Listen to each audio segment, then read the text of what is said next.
Hoje eu vou contar um pouco a história do nosso Portal da Luz. O início desse portal, ele tem uma história do idealizador desse projeto, que é o Senhor Divino João Cavion e sua esposa, Eulália Casagrande Cavion, e moravam afastados, onde não tinha hospital, não tinha nada, e o irmão dele, de 7 irmãos, ele era o mais velho, e esse irmão veio a falecer sem conseguir assistência médica, porque eles não tinham como levá-lo a um hospital, e ele acabou sofrendo muito essa dor de ver aquele irmão sofrer sem ajuda e sem condições.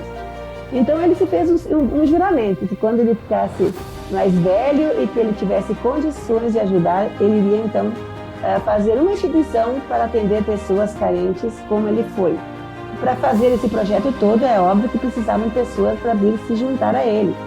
E aí então ele idealizou na cabeça dele de fazer então, além do centro espírita, que foi a nossa primeira construção, o nosso início, ele também tinha a ideia de fazer um centro, então uma escolinha para as crianças, como começou a escolinha Nosso Lar, hoje Centro Assistencial Portal da Luz, A primeira casa foi o Centro Espírita Portal da Luz, depois a segunda foi a nossa escolinha, depois foi feito então o centro de eventos, que está até hoje, sendo um grande auxiliar para podermos então manter a instituição.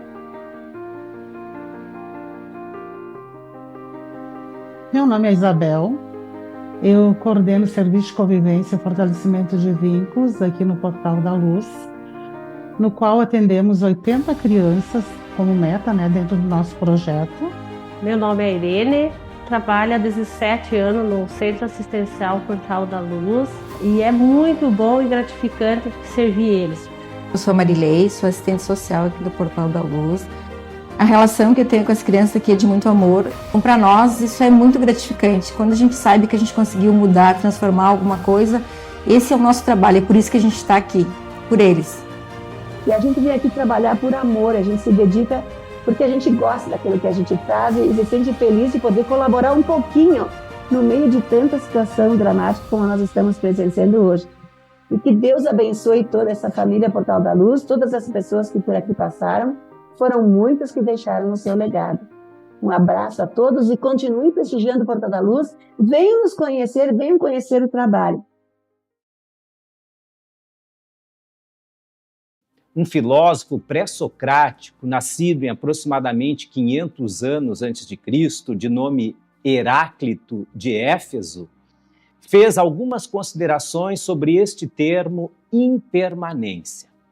Heráclito, esse filósofo, ele era filho de um rei de Éfeso, mas dizem que ele não tinha nenhuma ambição por poder e nem apegos materiais. Ele abdicou completamente da possibilidade de suceder o seu pai no trono. E Heráclito, então, formula, dentre vários pensamentos que deixou para a posteridade, um que é bem significativo com relação a este termo impermanência.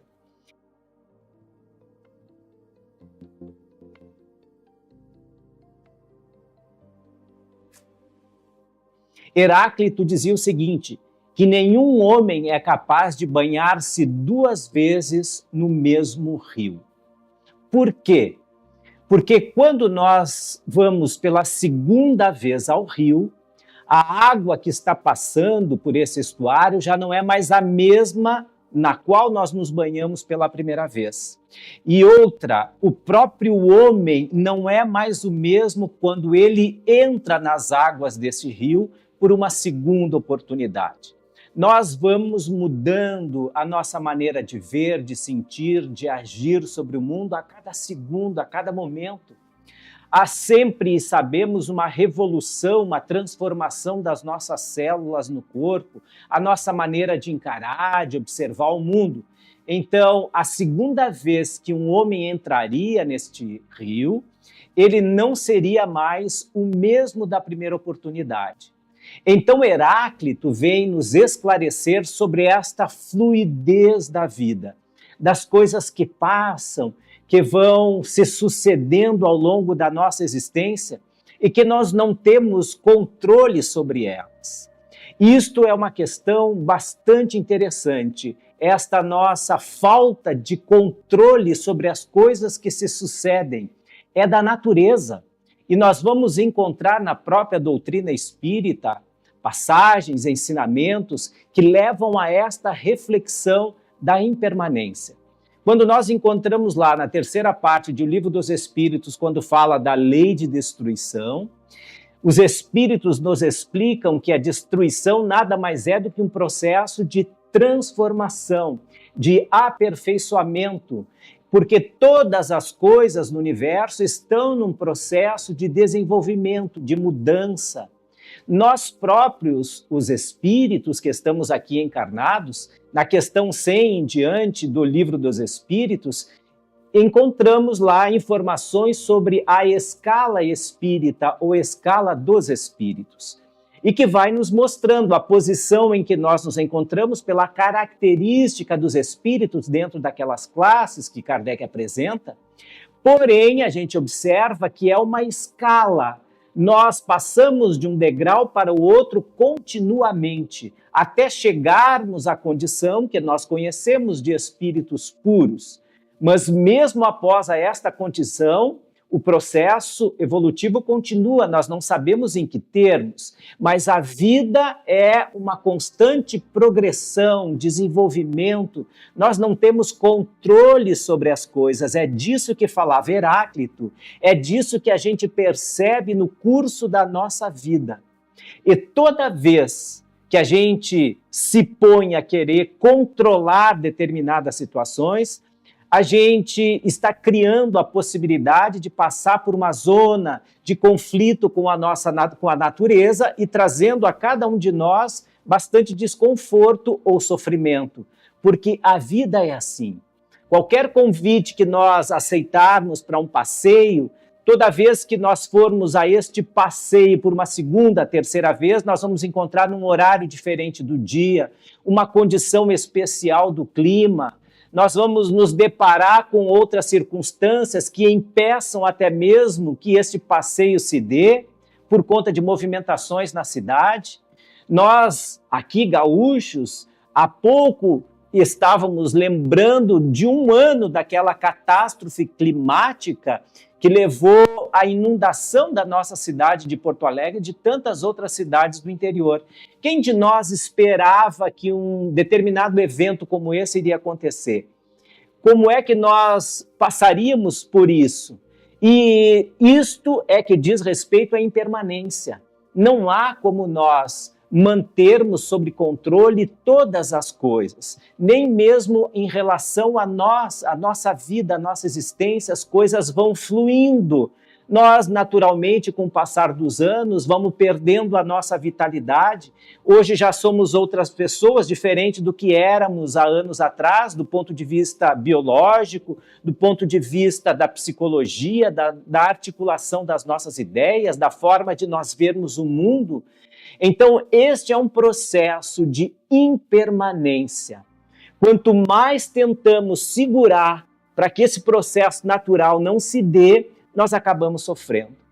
A forma que nós precisamos encarar a vida é que ela nos entrega aquilo que nós precisamos a cada momento. Estar em equilíbrio com esta impermanência, procurando aceitar estas situações.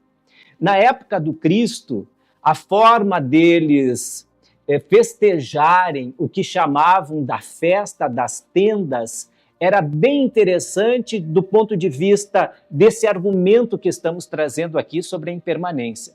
Na festa das tendas, os judeus armavam uma tenda fora da casa deles, ou na parte superior, quando não tinha um telhado, era só uma plataforma. Na parte superior, armavam lá, ou então no pátio, e passavam durante todo esse período desses festejos das tendas ou do tabernáculo como se eles vivessem sob aquela condição, com extrema limitação de tudo.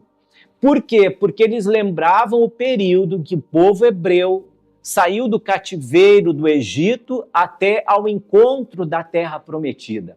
Foram 40 anos vivendo sob as condições mais difíceis, sem saber o seu destino. Então, nesse período, eles lembravam desses 40 anos dos hebreus no deserto.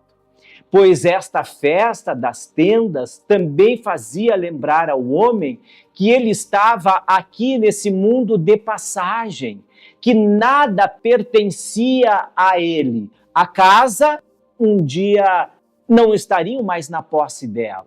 As relações familiares também mudariam com o tempo.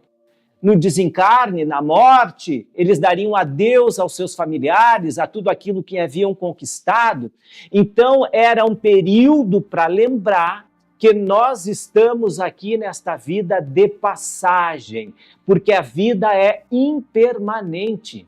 E vejam, a nossa tentativa muitas vezes em relação às coisas, às pessoas, é de eternizar esse momento. A gente quer eternizar a nossa família, queremos eternizar os nossos compromissos sociais, queremos eternizar o nosso trabalho. E sempre quando alguma modificação ao longo da vida acontece, nós sofremos se tentamos nos apegar a essas situações. No desencarne, se estamos apegados às relações, ao status, nós sofremos.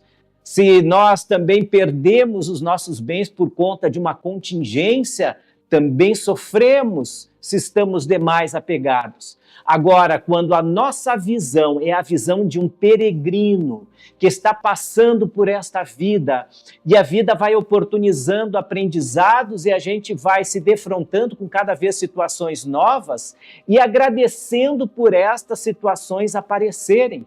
Porque a gente sabe que na condução de tudo isso está Deus. Deus tem o seu tempo, as suas formas, a sua sabedoria para nos encaminhar no melhor desenvolvimento possível para todos nós.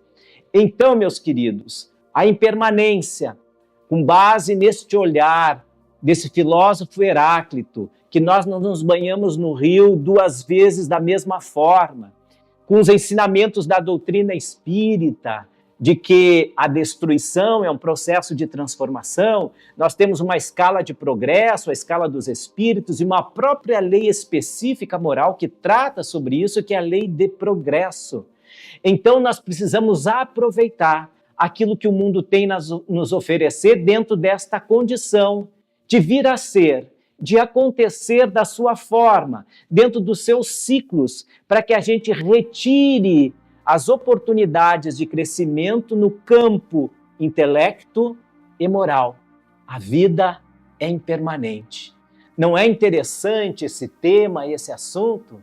Pois bem, estamos aqui para fazer um convite a você a acompanhar, a estar conosco no 13º Congresso Espírita do Rio Grande do Sul, que acontecerá aqui na capital do nosso estado, de 17 a 19 de outubro, no Salão de Atos da PUC Rio Grande do Sul. Estamos aqui esperando por vocês para tratar desse tema impermanência e também do tema geral do Congresso, Vida Futura, Impermanência e Imortalidade à luz do Espiritismo. Nos encontramos lá.